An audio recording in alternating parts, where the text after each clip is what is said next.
All right, like you said, we have this program coming up. We're partnering with Building Bridges LRC. Um, these classes are going to provide resume building, job application readiness, and teach them how to dress for success because first impressions are everything, right? And so we also do interview tactics and expectations, how to follow up, and basically, the steps to not just getting a job, but the job that fits them and making it a career.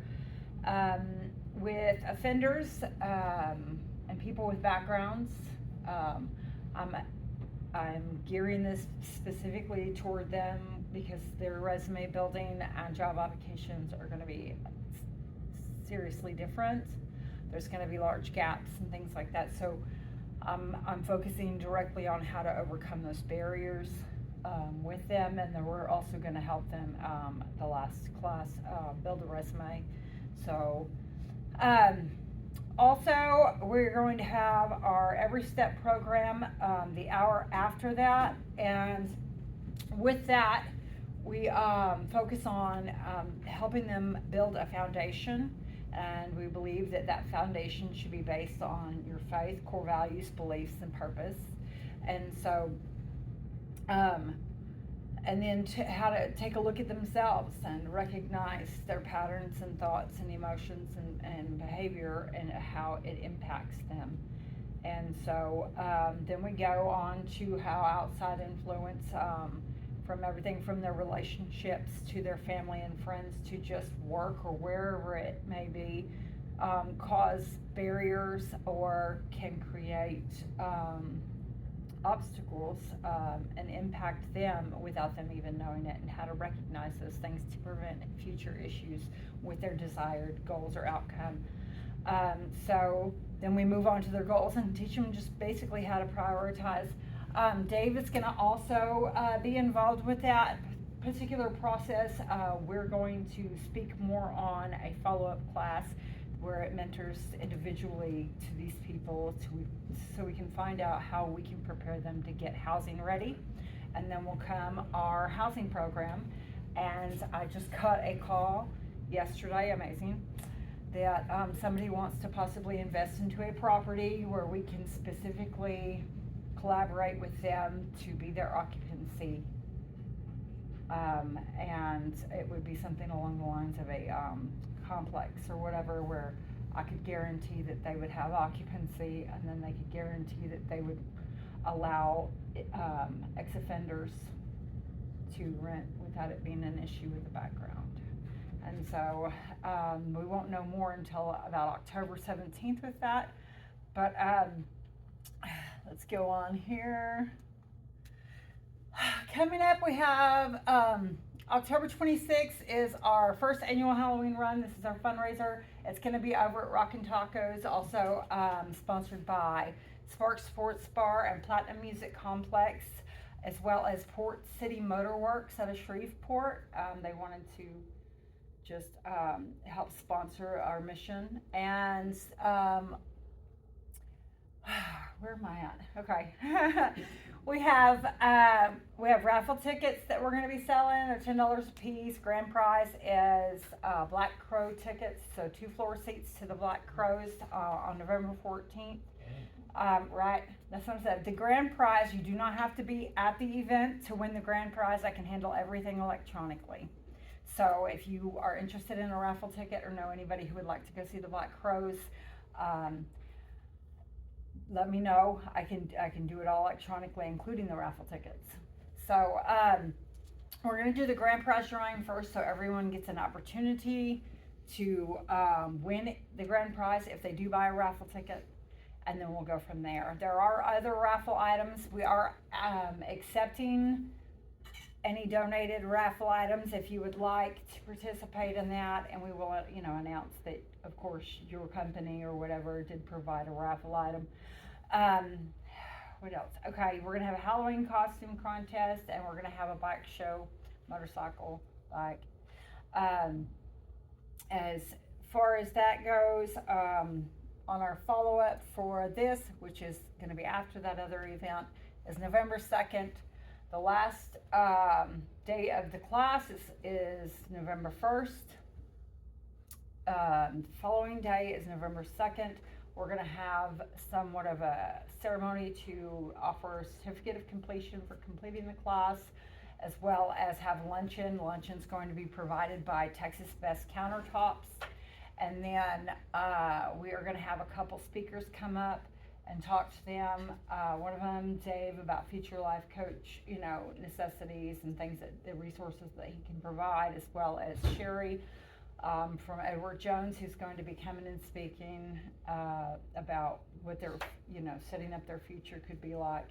And then we have a couple people coming to offer free haircuts for interviews, so they'll be talking to them about that. We're looking for people who might be interested in giving out clothing. Like if you have we know somebody who does clothing donations or something that we can send them to allow them to get an interview outfit. That would be great.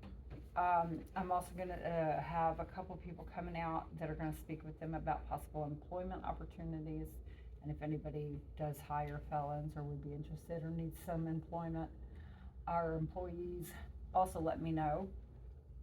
The other thing is, all right, we are registered with North Texas Giving Day. We have been provided a $5,000 donor match from Communities Foundation of Texas. So every dollar that we get donated to our organization will be matched dollar for dollar up to $5,000. Anybody interested can go to the North Texas Giving Day website and type in EvryStar Transitional Housing. It will pop up. Every dollar makes a difference. I would like to take a moment now to talk a little bit more about why this mission is important. I grew up in this lifestyle. I think I've explained that to everybody before, but if anybody who hasn't seen me speak, my father was an armed robber. My stepmother was a prostitute. I grew up all over the country, and that's what we did. And that's how I thought my life was supposed to be. I didn't know any different, and I really strived to make that happen because I thought I was making my family proud. During that time, there have been a lot of things that went wrong. Of course, I had a lot of situations where I was in abusive relationships. I was also put myself in situations I couldn't get out of. I also then in turn ended up in psychological institutes, ended up in prison, incarcerated, through juvenile all the way up. I did 33 months TDCJ. But during that time also, all of my friends and a lot of my family went through this. We were all going through the same thing. I kind of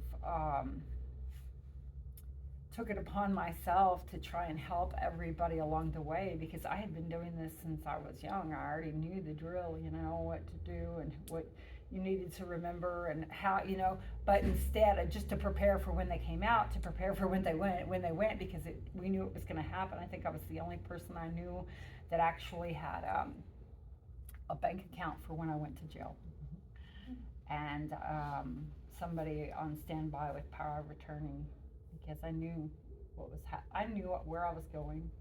I didn't want to change. I didn't know any different, even though all the people around me were overdosing. They were committing suicide. They were getting lifelong sentences, 30 years plus, some of them. And it was, I knew it was coming, I just, instead of trying to change it, I was trying to prepare for it because to me that was how I was supposed to be. And just be as ready as I could before it came, that way it didn't make that big of a negative impact. And, my, anyways, so that's where it was. And then I had, and during this time I had an encounter with God when I was 18. So it was like I but I was never like shown any direction. I just prayed and I read my Bible. I didn't really have a lot of direction. And then at some point in time, I had an encounter with God, and I literally stopped everything that I was doing, and all I started doing was being obedient to his voice. And when that happened, he showed me exactly what needed to happen. Now, I'm not saying that everyone's going to accept Christ and then, I'll have it all together. Doesn't happen like that. It is definitely a process, but he's walked me through the steps that I needed to take, and I truly believe that I can provide the same information to people in the same position, and show them that there's a way out of that, whether they choose to believe that it's Christ or not. I truly believe that the methods that I've been shown can help them regardless, but I do believe that faith is a solid foundation to build that on. And so we're going to partner with Building Bridges LRC. Kenny is amazing, and I really we are so on the same page with our missions, that we decided to become permanent partners, not just with this program, but to collaborate on a full-time basis. I guess, are there any questions at this point in time? Here, come on, Dave.